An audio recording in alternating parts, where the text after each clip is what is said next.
Stable manner. They had a right to be heard, but the majority of us, of the Senate rather, because I'm not a member of the Senate, the majority of the Senate members of the Jubilee Party Alliance had their way because there were more of them. I think I want to make it clear because Senator Kangata has tried to give the impression that the reason why he's been relieved of his responsibility as the chief whip in the House has got something to do with a letter that he wrote to the President at the beginning of this year. I want to be able to explain to you that that is not the case, at least not the case directly. We had a meeting with Honorable Kangata with the leadership of the House, actually the leadership of Parliament. There were 8 of us, and we reached some conclusions because we did feel that whatever opinions he had to make is within his right as a member of the Jubilee Party, and he should not be vilified or punished for that.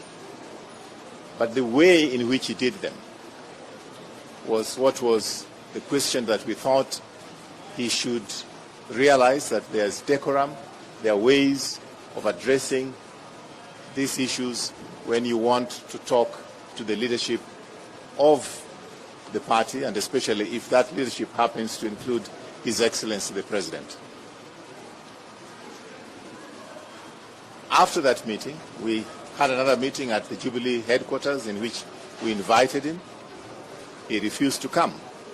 And we discussed a few other confidential issues in which we put him online to be able to talk to us. But in a most unfortunate way, he decided to discuss what we discussed in closed meetings outside to the media. That was his biggest failure as far as leadership is concerned. You don't kiss and tell.